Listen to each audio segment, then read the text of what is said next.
Hi Spidey fans, it's your friendly neighbourhood, the ultimate Spider-Man fan here, and welcome back to another video on me reading my the epic Marvel Spider-Man PS4 related book, Hostile Takeover. So we'll just continue from where we left off last time, which was chapter 15. So let's get right into well, actually I'll do my intro. Like, subscribe, comment, share, hit the bell, favourites, and then follow me on Twitter as well. Type in the @, all capitals without spaces, the ultimate Spide, SPID. And yeah, let's get right into this. So, chapter 15. Mr. Fisk always had his reasons. Maya knew that, but this time she wasn't certain he was right. Moreover, she was pretty sure he was wrong. He was in this building last night, she said, to steal or to spy on us. The security detail had been useless, fearful of the consequences. They had told her to go directly to the boss. Mr. Fisk nodded, looking thoughtful. At least he gave her concerns due consideration. There is no harm that he can do. There is no harm that he can do us here, he said remarkably calm, and there is nothing of consequence for him to find out.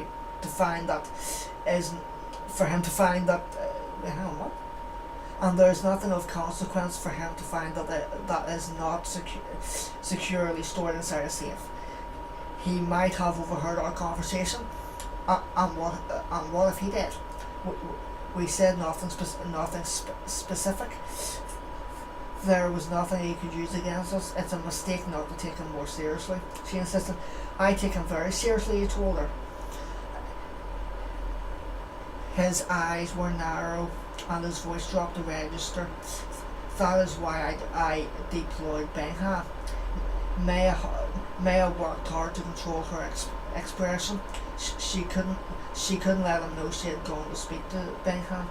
Maya had a little experience lying to Mr. Fisk.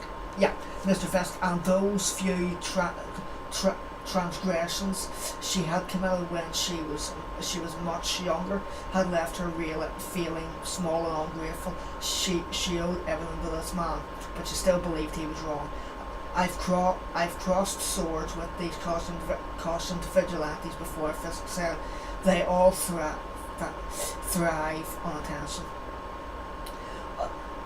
on feeling as though they are at the centre of something important. If you push back, that only makes the delusion. Spider-Man is already a problem. He is a nuisance, Fisk said with a wave of his hand.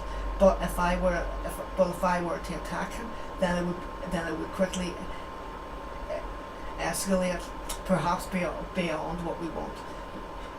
You may be underestimating how much the slab of Mr. Fisk's palm came down on the desk. Papers, pens, photographs flew like debris up in the wake of a bomb blast. Enough, he said.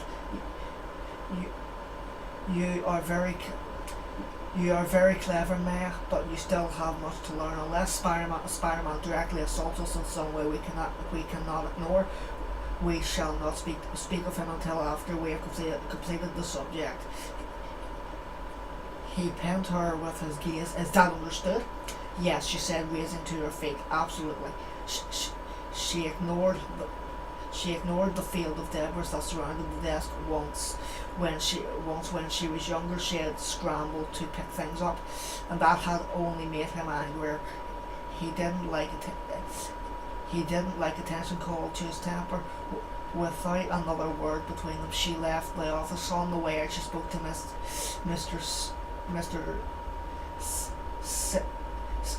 Cisneros. Sorry, I can't say that word. Mr. Cisneros, the first shift secretary.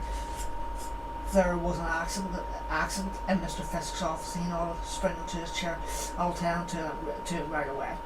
Just then, a smartly dressed young woman entered the foyer. Hi, she said. Mary Jane Watson. I have an appointment with Mr. Fisk. Yes, of course. Yes, of course, Mr. Cisneros replied. He looked conflicted. I'll take care of this, Mayor told him. The longer Fisk sat with his items on the floor, the more he would brawl. She turned to Miss Watson. I'm Mayor Lopez, Mr. Fisk's special assistant. Mr. Fisk will be with you shortly. She gestured. Please have a seat. Can I offer you some coffee or water? No, thank you, the woman said as she sat. May I ask what this is regarding? I'm with the Daily Bugle, she explained, working on a series about the low-income people who stand to benefit from mixed-unit apartment projects. And since Mr. Fisk is part of that movement, she allowed herself to trail off, most likely thinking it was charming. Mr. Fisk is the move. Sorry, Spidey-Fans. Mr. Fisk is the movement, Mayor corrected, moving a step closer. Others may be trying to ride on his coattails, but they offer fewer units of less quality, trying to benefit from the good press without making it a real contribution to the city. The work of the Fisk Foundation is changing the city for the better. I hope you will include that in the story. If it turns out to be true, I certainly will. Maya turned to leave, then she stopped and turned back to face the reporter. And that was my cat meowing, in case she's heard something there. In the past, reporters have come here claiming to be working on one kind of story, but they were working on something else, something designed to twist Mr. Fisk's work, so it appeared to be something dark and illegal. She paused and then added, you wouldn't be doing that, would you, Miss Watson? I've just started at the Bugle, she said. As a features writer, I wouldn't be wise to do anything other than what I'm told. No, it wouldn't. May I agree, reporters who do that sort of thing find their careers taking unfortunate turns. Then she smiled brightly. Good luck, Miss Watson. Maya left the office, a frown coming to her face for some reason. This reporter hadn't seemed troubled by the implied threat. Perhaps she wasn't smart enough to understand it, or she was more dangerous than she appeared. That gave her a thought. Maya had wanted to make a coffee bean the way normal people did when conducting business outside of the club. Spy-Fan, sorry again if I'm mucking up some of these words here. Sorry, just sometimes getting the words right. The way normal people did when conducting business outside of the office, but no, he insisted on meeting at a hot dog vendor's cart 2 blocks from Fisk Tower. She sent a text.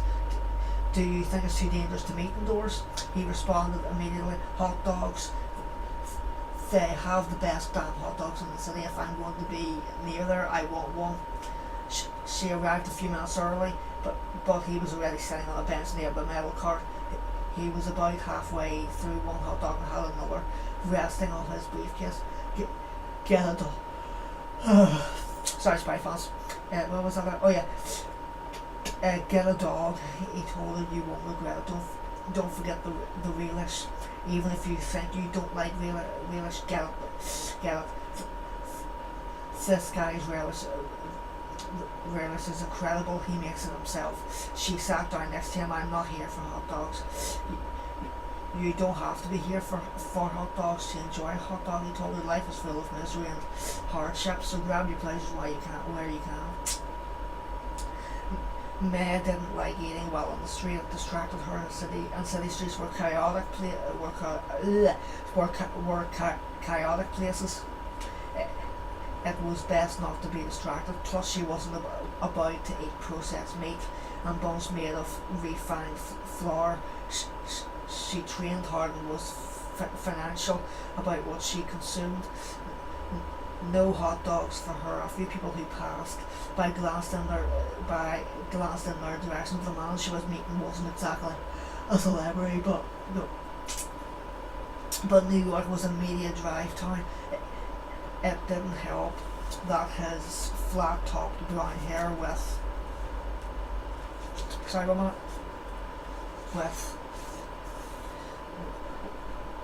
with its greying wings, his stubby moustache and massive eyebrows all gave him a distinctive look. Let me be clear that let me be clear of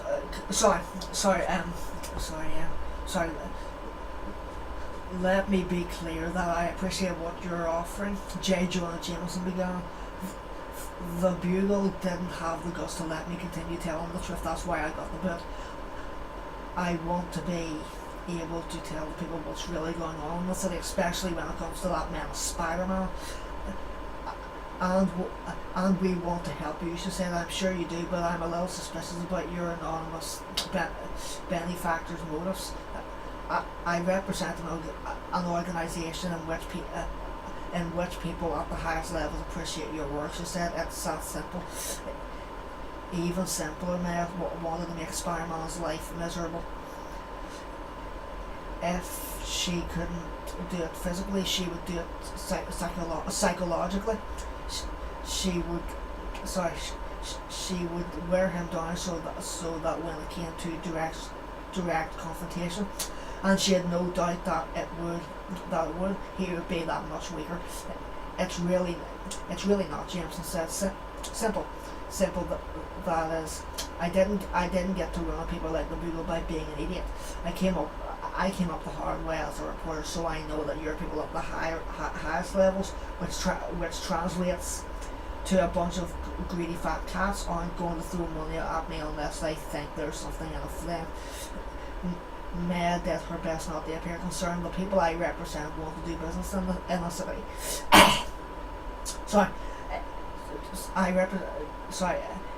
In a city that isn't plagued by the sort of chaos you've spent your career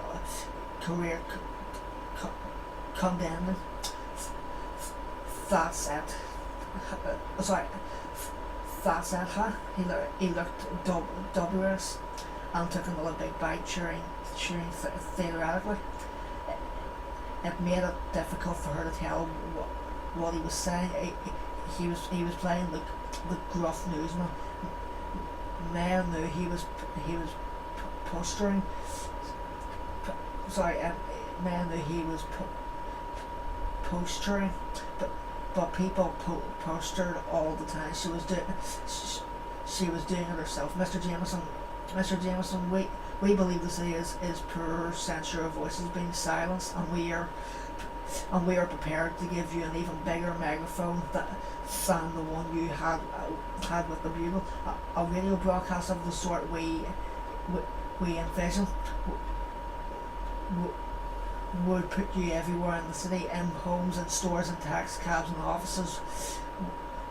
Would you refuse such an offer because you don't like the idea of anonymous backers?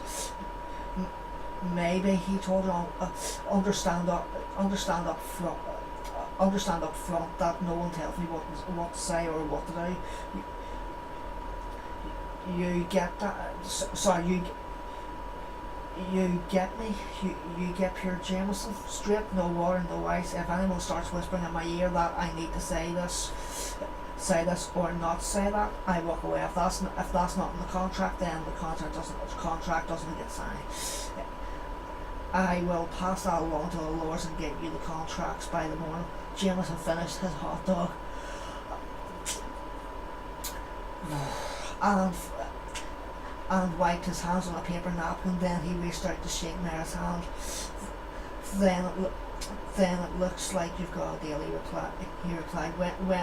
When can I start making Spider-Man's life miserable? As soon as possible, Maya said, accepting the handshake.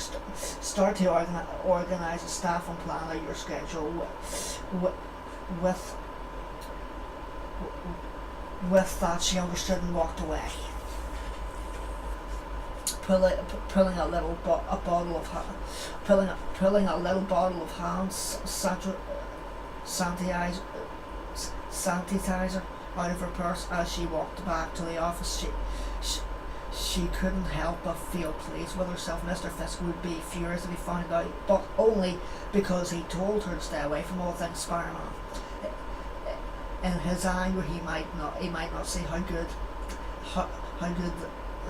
this plan really was, and no one was better than J. Jonah Jameson at whipping up the public to turn against Spider-Man. She'd been encouraged to explore her own project, and it wasn't hard to find with Slaughter Jameson on one of the most high-profile talk radio stations. All they had to do was wind him up and let him go.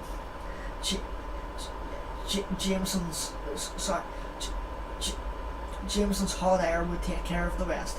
And that brings up to the last one, Spidey-Fan. So chapter 16 is coming next. And once again, I'll just say sorry for any while I was reading our pause during some parts. Yeah, sorry about that again. And I will say before I actually end this video that I'm going to try. I know I'm not really doing the book as much as I used to whenever it first came out, but that's only because I'm trying to get my gameplays done, and I'm in the middle of doing my final series of broadcasts now with the beautiful and gorgeous Raimi suit, which is my suit. But other than that, yeah, that's going to be it for this video. So thanks for watching. Hope you enjoyed. A comment below if you want. Well, done that my intro. Yeah, other than that, yeah, that's going to be it. So thanks for watching. Hope you enjoyed, and sorry for repeating myself. And I will see all you Spy fans in all of my next epic Spidey videos. It's your friendly neighborhood Spider Cop. Over and out. Thwip, thwip, thwip.